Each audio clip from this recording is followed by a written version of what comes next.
Tous, ici Lothar Bénichou, je suis ravi de vous retrouver pour cette nouvelle vidéo.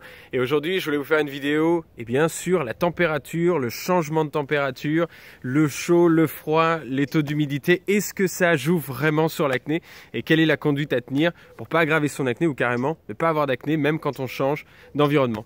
Alors je vous parle de ça parce qu'en ce moment, je suis dans le sud de la France en famille. Et comme vous pouvez l'entendre, je suis très enrhumé. Ça m'est pas arrivé depuis peut-être 12 mois, peut-être même 1 an et demi. Mais là, comme on passe du temps avec ma petite nièce, effectivement, c'est vrai ce qu'on dit, hein, on attrape plus facilement des maladies quand on est autour des bébés. Voilà, ça aussi, vous pouvez le valider, c'est vrai. Du coup, pour revenir à ça, pourquoi je vous parle de ça? Parce que des fois, on me dit, Lothar, je vais en voyage dans un pays d'Asie, il va faire chaud, ça va être humide, est-ce que ça va aggraver mon acné? Ou alors on me dit plutôt, là, généralement en hiver, j'ai la peau qui tire, elle est très désagréable, ça me fait plus d'acné, ou au contraire, moi j'ai l'impression que ma peau s'améliore en été, etc. Alors, on va clarifier un petit peu tout ça et se rendre compte qu'il y a différents cas de figure. Alors, en règle générale, il y a beaucoup de personnes, par exemple quand il fait chaud, donc en été, qui vont avoir une acné qui va s'apaiser. Et ça, c'est en grande majorité grâce au soleil, parce que c'est un anti-inflammatoire naturel. Et on a aussi souvent des gens qui vont aller au bord de la mer, qui vont se baigner en piscine, etc. Et du coup, on va changer l'environnement de la peau. On va lui apporter des anti-inflammatoires avec l'eau de mer, avec le soleil. Et du coup, ça va s'améliorer pour certaines personnes. Mais pour d'autres personnes, je suis désolé s'il y a du vent. Pour d'autres personnes, eh bien, ça peut être complètement l'inverse. Si vous avez une acné qui est très inflammatoire, elle va souvent avoir tendance à ne pas s'améliorer avec le soleil parfois.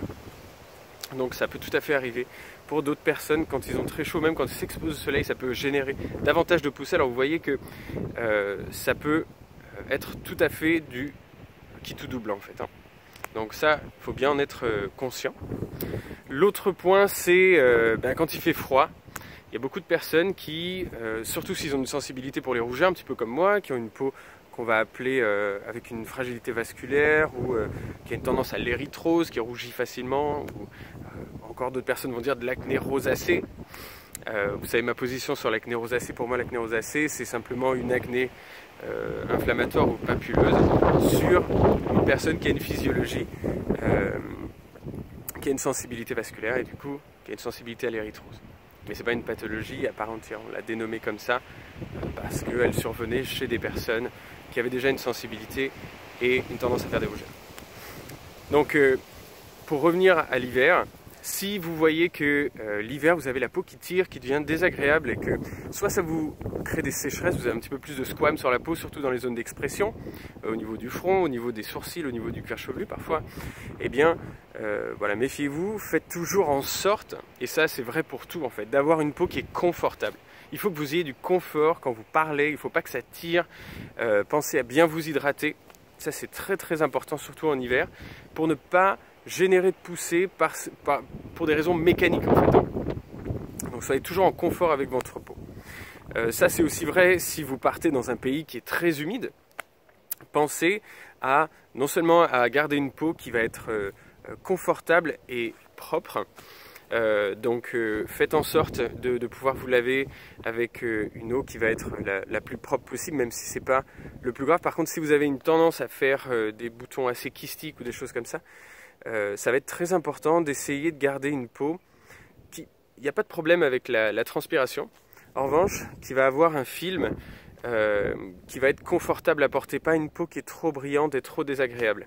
Et pour ça, vous pouvez utiliser notamment, et ça c'est vrai aussi pour les personnes qui ont une tendance à faire de l'hyperséborie, utiliser des crèmes qui sont matifiantes. Alors, matifiantes, ça ne veut pas dire qu'ils matifient, qui vont vous donner la peau mate, ça veut dire hâlée ou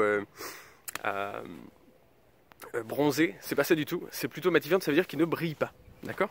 Donc ça c'est quelque chose que je recommande vraiment pour des personnes qui ont une peau qui est inconfortable et brillante d'utiliser des crèmes matifiantes. Et si vous voyez que en été pareil, vous avez votre acné qui s'aggrave et qui devient assez désagréable à cause de la température, hein, il y a vraiment une variation entre, je dirais peut-être le printemps et l'été, pensez à utiliser ce type de crème aussi. Et en hiver, hydratez-vous bien aussi pour que votre peau reste bien confortable, que vous puissiez bien articuler sans que ce soit désagréable pour vous. Voilà, en tout cas, j'espère que cette vidéo a pris du sens pour vous. Et mon but, c'était vraiment de vous faire comprendre que, bon, déjà, si vous vous occupez bien de votre peau, il n'y a pas de raison en fait que la température change quoi que ce soit.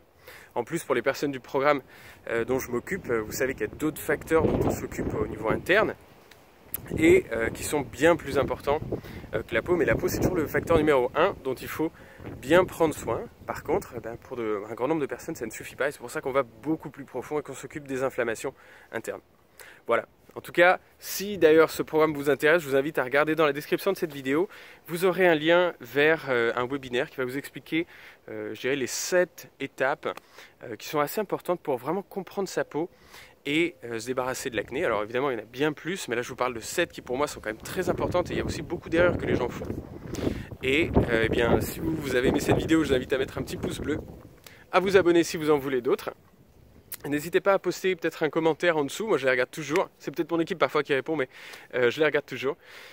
Si vous avez une question ou quelque chose que vous aimeriez que je traite, pour que vous puissiez comprendre davantage votre corps, vous débarrasser de l'acné, vous sentir mieux et pouvoir avancer dans votre vie en étant bien aligné et peut-être pas simplement toujours penser à votre peau et vous stresser à cause de ça. Voilà, prenez bien soin de vous et je vous retrouve bientôt pour la prochaine vidéo. Bye bye.